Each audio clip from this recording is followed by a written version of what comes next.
please welcome the next team presenting the paper titled Pioneering an Innovative Method for Monitoring Bulk Waste Generators in India, Insights into Methodological Breakthroughs and Policy Impact. Good morning to the visionaries of market research present here. At the outset, I would like to thank MRSI for giving us this opportunity to present our research paper in front of this august gathering.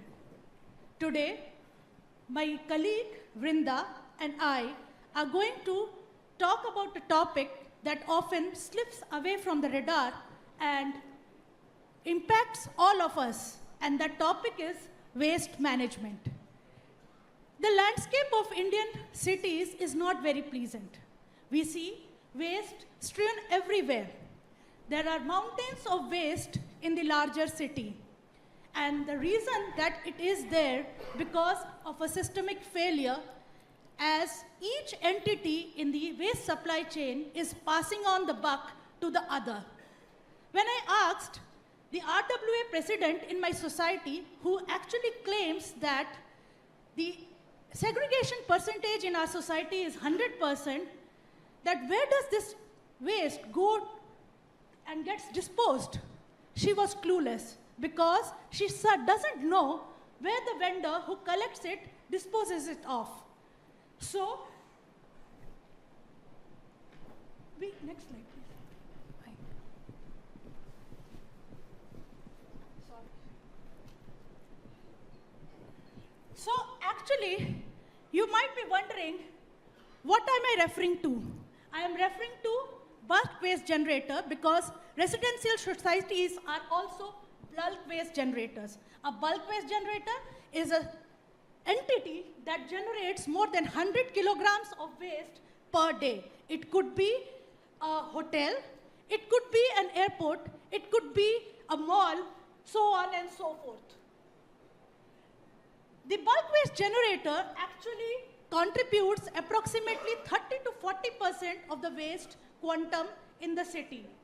And around 48,000 to 64,000 tons of waste is generated by a bulk waste generator, depending on the size of the city. No wonder most of this waste lands up in the landfills. And at this point of time, there are 3,000 plus bulk waste, 3,000 plus landfills in this country, and this number is increasing every year. And that is really shocking, and that is a major concern. And who takes the accountability of this?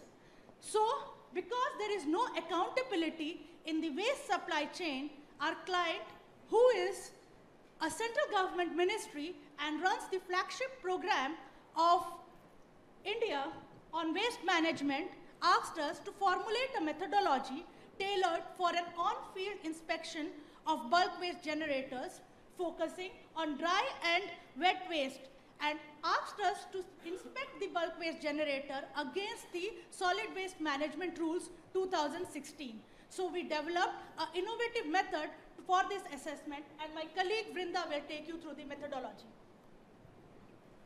So, with the level of excitement of a kid in a candy store, we jumped into the pilot survey. We selected 4 mega cities, Delhi, Indore, Noida, and Ghaziabad, each representing a different chapter in the waste management story.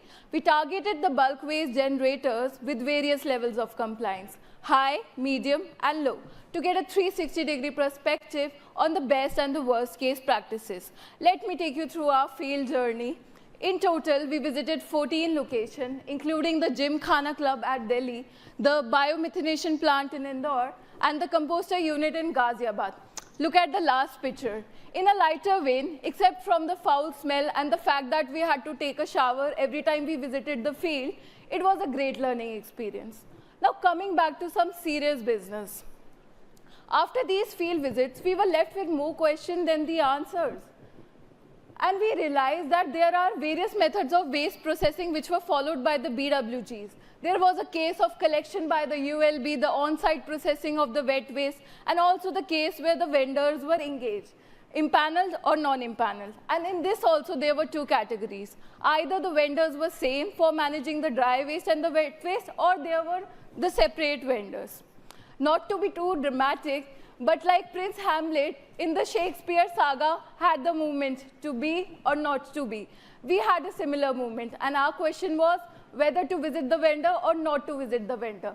Visiting the vendor was a quite challenging task, as most of these vendors belong to the informal sector, and also it was very difficult to trace and identify them. But at last, we took this conscious call and visited the vendor. Just when we thought our hands are full, then this BWG story became a lot more happening and exciting. Our first challenge? The problem of waste quantification. When we asked the BWGs how much waste do you produce in a day, then they gave us this blank face. Second, with regional variations in waste processing, standardizing a questionnaire seemed like a distant dream.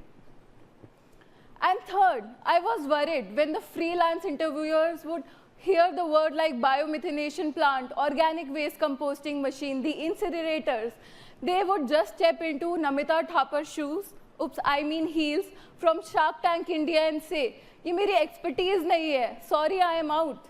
And then, don't even get me started on the way the BWGs try to double cross us.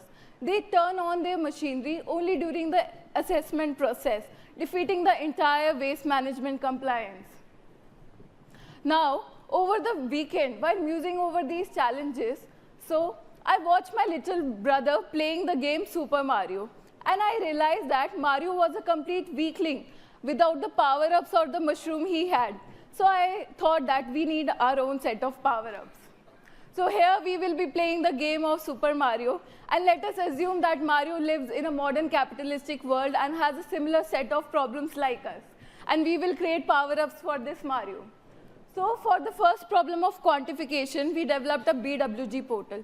It was like an open source portal where BWGs were supposed to do a bit of their homework and fill in the basic details regarding waste quantification. Now, to overcome the problem of regional variation, we formulated a 209 question survey covering anything and everything under the sun related to the waste management process. And we secured them with skip logics so that only relevant questions pop up. Now, we hired the people who we called as assessors. Basically, assessors are the trained interviewers, and we also set up an AMC. We'll talk more about this in the next slide. And like for the evidences, we added the feature of photographic and videographic evidences. We also checked their logbooks and the electricity records. And in case we didn't find any variation, we could easily make out that BWGs were trying to cross us. So just like Mario saved the princess, then we satisfied our client and we delivered exceptional results. One last deviation.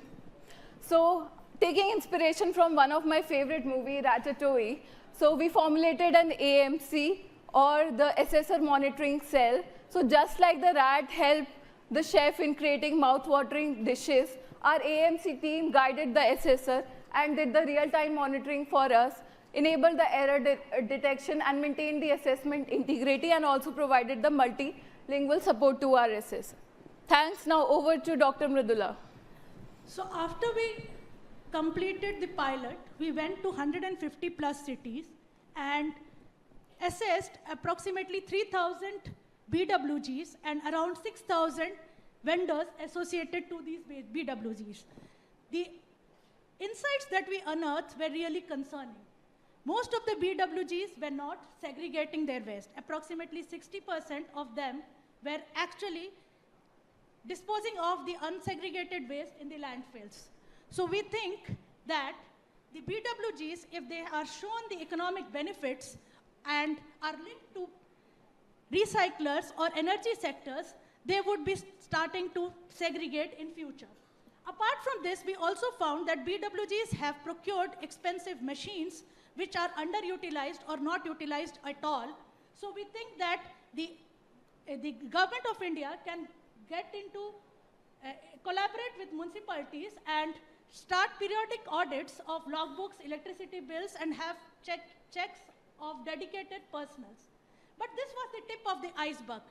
What is more hidden and attitudinal issue is the fact that most of the BWGs who are powerful and influential do not want to meet the compliances and want to pay the fines rather than being compliant. And this is actually a serious concern because it is going to harm the environment in more serious way and impact the life on earth in the long run.